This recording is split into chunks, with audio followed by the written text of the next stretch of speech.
In today's video, we're going to be talking about 10 major improvements coming to Madden 22. Now, I haven't read this article. If you have, shout out to you. Or if you watched another YouTuber talk about it, shout out to you, bro. Okay, but this is the first time I'm going to read it with you guys. I know it's probably not going to focus anything on gameplay, because what I would like to see on the back of the Madden box is for them to say something like, now your outside thirds, when recognizing that there's no threat down the field, will focus their attention on routes that are closer to him, or you know what I mean? Something like that with zones. But we know that's not going to happen. From what I understand, or what I've seen actually in the beta, is that it's worse. It's worse than it's like every beta. People are like, man, it's just a beta. I get that, okay? But come on, bro. These zones are horrible, man. At least just put like the Madden 21 updated version inside the beta, and then we call it a day, because those zones react better than the Madden 22 beta. Anyway, make sure you guys drop a like on this video, subscribe if you're new. You know what I'm saying? Okay, so Madden NFL didn't have a great 2020. If you go look at the Metacritic scores, bro, it's probably the worst game I've ever seen as far as reviews go. The PS4 and Xbox One version was panned by critics and fans alike, many who zeroed in on the perceived deficiencies of single-player modes like Face of the Franchise and Franchise Mode. Now, I don't play franchise mode, bro, so I mean, I can't vouch or go against or speak for the franchise community, because I just don't. I know a lot of you do play franchise. I want to try it, man. It's just confusing to me. Okay, I just like to go in there, play Madden, and beat people up, a couple uppercuts and hooks and stuff and whatnot. But franchise, like it's more in depth, and I understand. But what is it like to you guys that have been playing Madden 22? What do the new features look like? Let me know. Let us know in the comments. If you've been playing the beta and you already played franchise, is it an L or a dub? Okay, so like most games in 2020, Madden NFL had to deal with unprecedented. Okay, boom, boom. Fast forward to 2021. EA is now more fully settled into the PS5 and Xbox Series X, allowing the team to begin weaving some more ambitious changes into Madden 22. By the way, if you can't see the words as I'm scrolling through, it's because I probably have the OBS setup wrong to capture the words on the screen. It's just because I'm a bum, right? Key among them is home field advantage, a feature that has been neglected in past years. While Madden has typically been able to capture the look and feel of a stadium like Seattle's Lumen Field, where ear-shattering crowd noise makes it impossible for a quarterback to even hear themselves think, none of that has translated into actual gameplay. That will finally change in Madden 22. Now, away teams forced to play in notoriously difficult stadiums like Lumen Field will see their play art wave dangerously. That could be some of the problems that I'm seeing with play art. It looks laggy. If you're not expecting this feature when you're playing Madden 22, if you're not expecting it, it's gonna seem laggy and confusing to you. But I guess I understand what they're coming from. They're gonna screw up your play art. It's just a mess, man. Okay. Oh, and then look, with some of their receiver buttons hidden, so you're not even gonna be able to see some of the buttons to your wide receivers. You're just gonna have to know when you come to the line. I mean, I guess it adds, an element to the game. However, if you don't know what's going on, you're thinking your game's messed up. They're calling it M factors, special advantages enjoyed by all 32 teams that will activate depending on the momentum of the game. Yes, even the Chargers, notorious for having more away fans than home fans in their stands, will gain an offensive boost if they are doing particularly well at home. Now, when I charged mine all the way up, I threw like a one-play touchdown and mine went all the way up. If you throw picks, it goes like you lose half of your bar and just stuff like that. And then whenever you get it all the way up, you can start to see your opponent's play art. So if they're going to run the ball, it'll tell you they're going to run the ball. That's how crazy it is. You know what I mean? If this sounds familiar, it may be because NCAA Football 14 had a similar feature back in 2013. Okay, so I don't want to... Let's not read everything, okay? Let's go ahead and just talk about this. Game day momentum refers to a meter that swings to one side or another depending on the flow of the game, with perks being unlocked for the home team when they are playing well. The Seahawks, for example, have 3 levels of home field advantage, so this is key. Pay attention. The 12s, which distort play art. Unstoppable, which prevents home team players from being knocked out of their X Factor or superstar abilities. And Nerves, which will result in receiver icons being hidden. This is going to be key for you people whenever you're playing like regs or something. Now, how are they going to translate this into MUT? Because it's going into MUT, but how? You're going to have to pay attention to different... Oh, you know what? They're probably going to monetize this in MUT, homies. This is going to be something extra they add to monetization.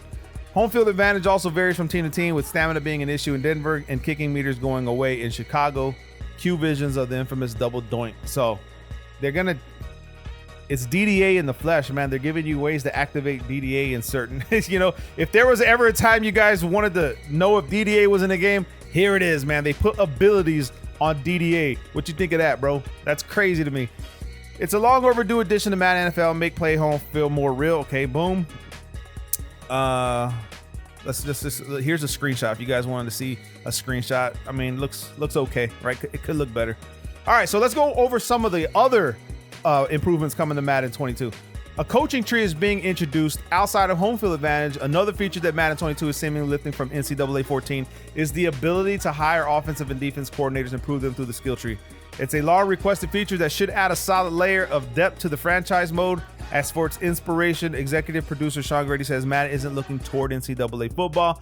Honestly, their influencers are more rooted in games like God of War, Grady says. My son and I have been playing a lot of it. I don't know what any of that has to do with Madden, but okay. And the fact that they're taking features from an old football game mind boggles me, bro. Where's the innovation? Why are we going backwards to look for features, man? We need to be innovating. We need to get some minds in there that know exactly what's going on, man, what they need to do. You know what I'm saying? Like, we could have had the yard should have been, okay, this is what the yard should have been. This is me just talking personal, my personal opinion. The yard should have never been a place where you can throw triple, quadruple passes and do all this crazy stuff. It should have been a legit backyard football style mode, man. Okay, like where you could customize your player, but you play like backyard football, bro. You know what I'm saying?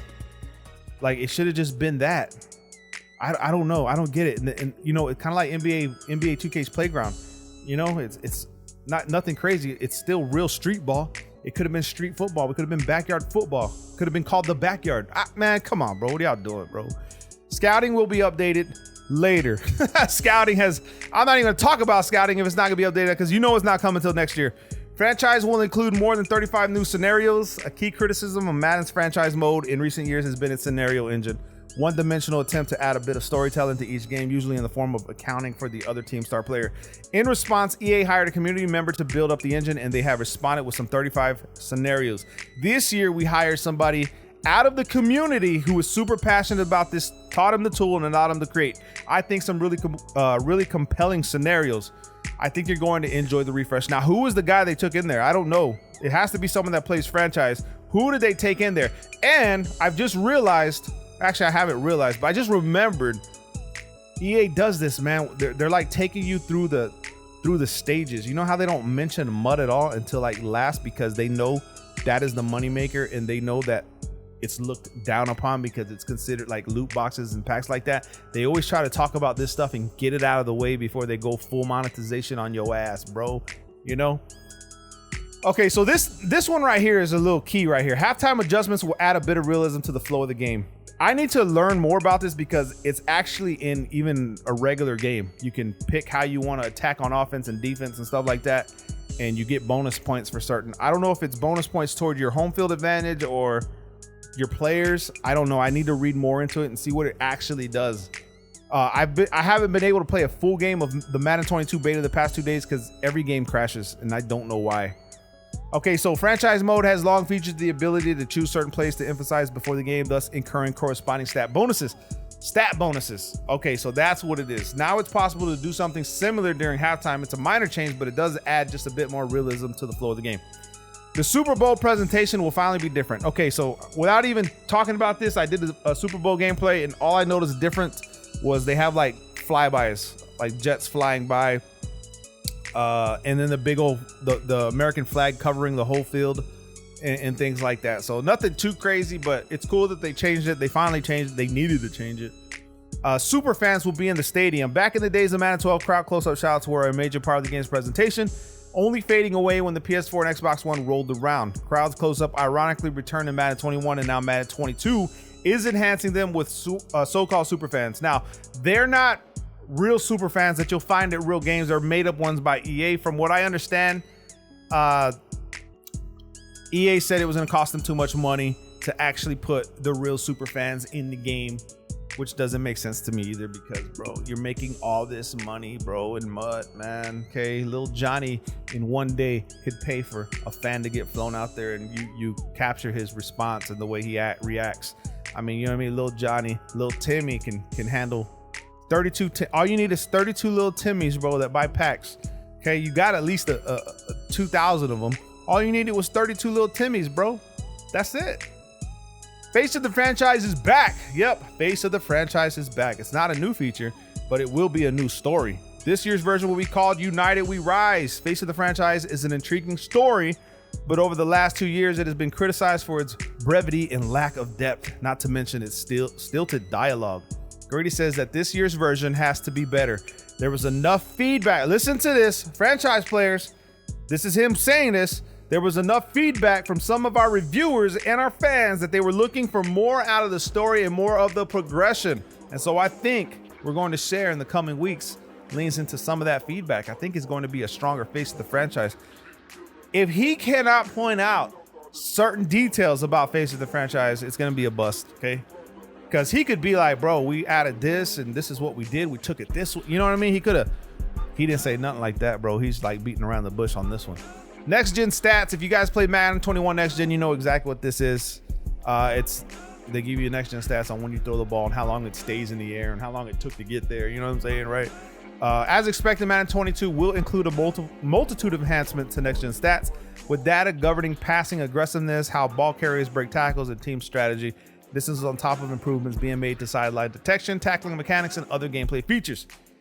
The PS4 and Xbox One versions are also getting updates, while EA's focus has plainly shifted to PS5 and Series X. Previous gen consoles will continue to be supported for another year. You hear that? Listen, this is key for everybody that's not going to have a Series X or a PS5. Previous gen consoles will continue to be supported for another year. It could be just, this is the last time, homies. You better get on the PS5 and Series X train as fast as you can. Grady confirms that all the modes should be very similar across all platforms, so Face of the franchise is going to be very similar between Gen 4 and Gen. Ultimate Team, of course, will be very similar because they need that money, baby. They need it. They're going to make sure that works on everything. The Yard and Superstar KO, which we didn't talk about a lot, those that are going to be fairly similar, Grady said, with franchise staff management will be there. So the Yard probably not going to change. Superstar KO is not going to change. I don't know. I think it's going to be an L across the board, because I haven't seen anyone brag about gameplay, actual gameplay. Okay, so like zones, what do you call it? Pursuit angles. You know, in Madden 21, when you're running at someone and they just stand there and you can just run around them and they stare and look at you before they actually attack you. Okay, stuff like that needs to be fixed. That needs to be addressed. Proper offensive line blocking needs to be addressed. Okay, zones. Outside thirds need to be addressed. Deep halves need to, especially Madden. Someone put a comment that I'm crazy because I said that the Madden 22 beta plays worse than Madden 21 next gen, but he didn't play. He doesn't know nothing about the zones right now, bro. Okay, I'm the money play master.